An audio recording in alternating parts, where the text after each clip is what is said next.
एक तो भरत जी, एक मंथरा। भरत जी ऐसे पात्र हैं जिसमें मेरे गर्भ तो कोई दुर्गुण नहीं है,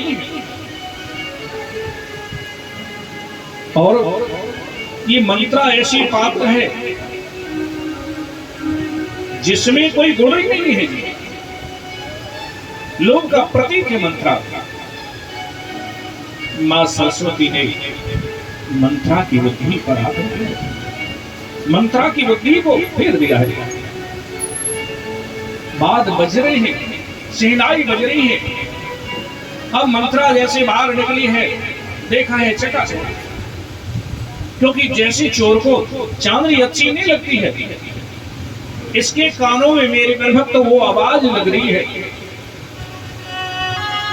बाहर जाकर के पूछा कि कैसे शोर मच रहा है, और दासियों से पूछा, मंत्रा से कहा, अरे मंत्रा जल्दी जा, तू कहां रहेगी? क्योंकि मां कौशल्या के पास में जाओ, वहां जाकर के बधाई दे दे, हमें जैसे मोतियों की माला मिली है तुमको भी मिल जाएगी, क्योंकि कल राम जी का अभिषेक है। और मंत्रा ने जैसे सुना, मेरी गर्भ तो लंबी लंबी श्वास, जैसे किसी का पूरा पका हुआ हो और उसको हाथ से दबा दे, ऐसे धड़क रहेगी। माता के पास में आई है और आकर के बैठ गई। लंबी लंबी सांस चली है। देखो, जो ज्यादा बाचाल हो, ज्यादा बोलने वाला हो और शांत बैठ जाए, या फिर मोह रहने वाला हो और ज्यादा बोले, और सब सोचते हैं आज इसको क्या हो गया। माता टीटू कहती है, अरे मंत्रा क्या हो गया है तुझे? सब ठीक तो है, मेरा राम तो ठीक है। मंत्रा कहती है, महारानी आज राम के सिवा दूसरा ठीक है ही कौन?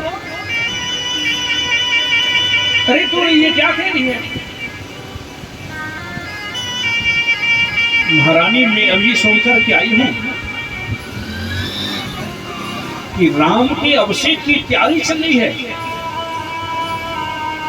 माता कहती है कि बहन, आज तुम मुझसे कुछ मांग ले, क्योंकि राम राजा बन जाए, राम सीता गद्दी पर बैठ जाए, मैं और कौशल्या मां के साथ में आरती उतार दूं, फिर तू यदि मेरे, क्योंकि आंख भी मांगेगी, अपने हाथ से निकाल करके दे दूंगी। मंत्रा ने सोचा कि ये तो उल्टी बात पड़ गई।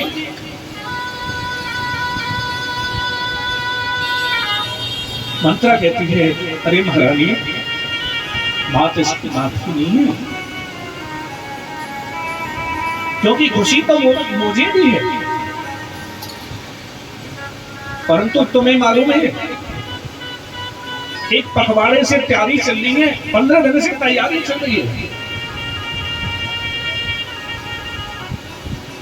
महारानी कहती है कि ये बात छोड़, 15 दिन से चल रही है या 6 महीने से चल रही है, तू आंख मुझे क्या दो? लेकिन मंत्रा ने अपना प्रयास नहीं छोड़ा जी। मंत्रा कहती है, महारानी बात इस बात की नहीं है, लेकिन महाराज प्रतिदिन आते हैं, तुम्हें किसी बताया? क्योंकि महाराज ऊपर से मीठे, अंदर से बड़े मलिन हैं। महारानी कहती है, सुना गाल पर था, मेरे पति के बारे में बोला ना, लेकिन कुछ समय के पश्चात में मंत्रा त्रिया चरित्र फेरवाने लगी। महारानी ने विचार किया, ये मंत्रा है दास में, क्योंकि रानी हो, दासी के मुंह लगना ठीक नहीं है, कुछ भी हो। रामराज के अभिषेक की बात सुनाने वाली पहली ये ही ना। महारानी के पास में पहुंच गए। बता बात क्या है? लेकिन मंत्रा कहती है महारानी अब क्या बताऊं, तुमने बात ऐसी की क्योंकि तुमने जीव खींचने की बात को दी।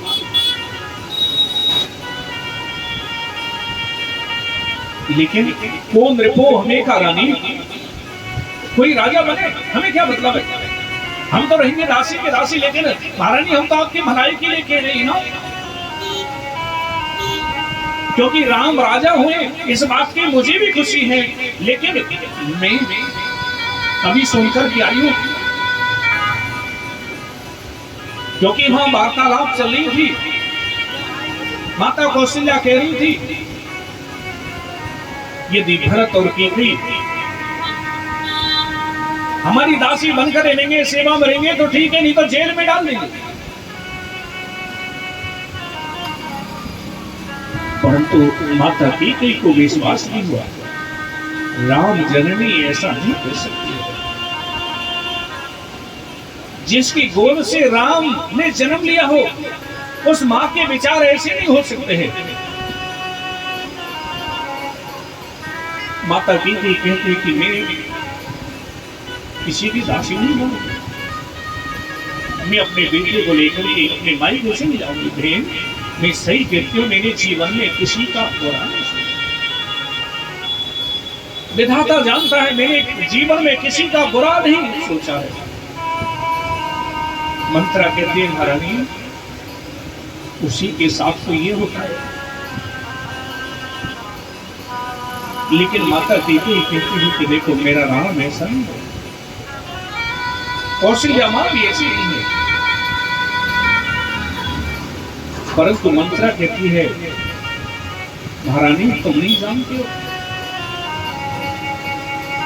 महाराज तुम्हारे महल में आते हैं ना,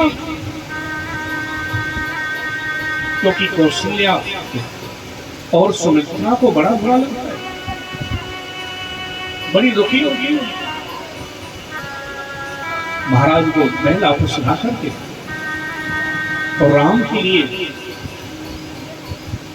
अभिषेक मांग ली, राजगद्दी मांग ली, क्योंकि कोनी जन्मों जन्माई प्रभु का पाए ताए बनाए कि महारानी, क्योंकि जब गद्दी पर बैठ जाते हैं ना बड़े बड़ों को मद हो जाता है, प्राणों की बात कहने लगे। महारानी कैकेयी की मेरे कारण तो मानस को पलट दिया। महारानी कैकेयी कहती है कि भेल बता फिर मैं क्या करूं, मुझे क्या करना होगा, क्योंकि तू तो मेरी भलाई के लिए कह रही है, तू कहेगी मैं वही मानूंगी कि परो पूप तव बचन पर सको पूत पत त्याग, क्योंकि तुम्हारे कहे से मैं अपने बेटे को त्याग सकती हूँ, पति को त्याग सकती हूँ, तुम्हारे कहे से मैं कुएं में कूद सकती हूँ। क्योंकि जब रानी एक दासी की बातों में आकर के जब ये कह दे तो मेरी गर्भ तो फिर वहां राम राज नहीं आ सकता। महारानी कैकेयी कहती है भेद बता मुझे क्या करना है।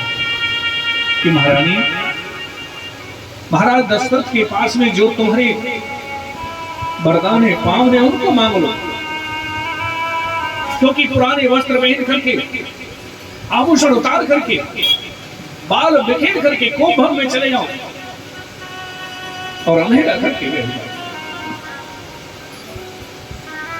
महारानी कैकेयी को बहुत मुश्किल थी। महाराज दशरथ राज के कार्य निपटा करके जैसे आए, सोचा कि कैकेयी को जाकर के बताऊंगा बड़ी प्रसन्न हो जाएंगे। महाराज सोच रहे जाकर के सरप्राइज, तो कई के लोग होते हैं ना सरप्राइज देना है, और सरप्राइज के चक्कर में तो ये महाराज दशरथ शायद पहले आ जाते, मंत्रा से पहले महारानी कैकेयी को बता देते तो शायद मेरी परभक्त ये मंत्र महारानी कीर्ति की बुद्धि को नहीं बदल सकती। महाराज दशरथ जैसे आए द्वारे पर मेरी परभक्त तो मंत्रा महाराज के स्वागत के लिए आई है। आज पहली बार हुआ है महाराज दिख रहे हैं कि रानी कहाँ है कि महाराज कोप भवन है। अब कोप भवन की बात जैसी सुनी महाराज पैर आगे नहीं बढ़ते हैं।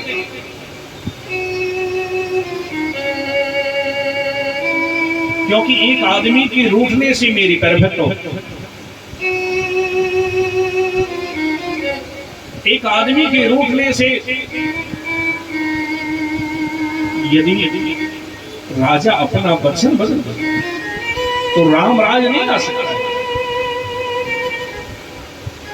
एक आदमी की प्रसन्नता के लिए एक आदमी के रूठने से कभी राम राज नहीं आ सकता है। महाराज दशरथ जैसे पहुंचे तो भर में जाकर के कीकई को माना, क्योंकि महाराज दशरथ के मन में काम है। जो वृद्ध पिता युवा पुत्र को उपदेश दे रहा है, गुरु के द्वारा उपदेश दिलवाया है कि आज नियम संयम से रहना है, ब्रह्मचर्य का पालन करना है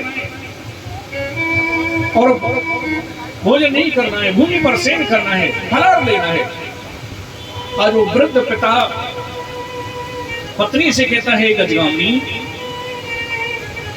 क्योंकि महाराज दशरथ में काम है, मंत्रा में लोभ है, कीकई में क्रोध है। जब ये तीन आते हैं तो मेरी परभक्त तो वहां से राम चले जाते हैं, क्योंकि काम क्रोध लोभ जहां ये तीन होंगे तो वहां से मेरी परभक्त तो तीन चले जाएंगे। क्योंकि राम जी ज्ञान है और लक्ष्मण जी बैराग है, माता जान की भक्ति है। जब ये तीन आएंगे अयोध्या में तो मेरी परभक्त तो तीन अयोध्या को छोड़ करके चले जाएंगे।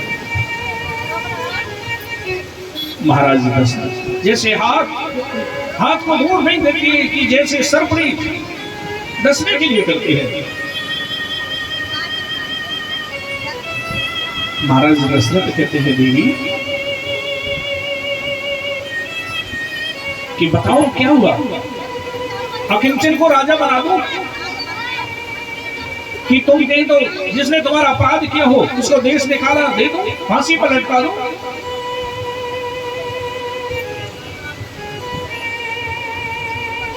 क्योंकि तुम कहती थी ना आज तुम्हारे कहीं से मिले, ये घोषणा कर ली है कल को राम राजा बनेंगे। लेकिन माता के ऊपर कोई असर नहीं हुआ। महाराज दशरथ कहते हैं कि इस अवसर पर रानियों की आदत होती है कुछ मांगने की, कुछ मांग।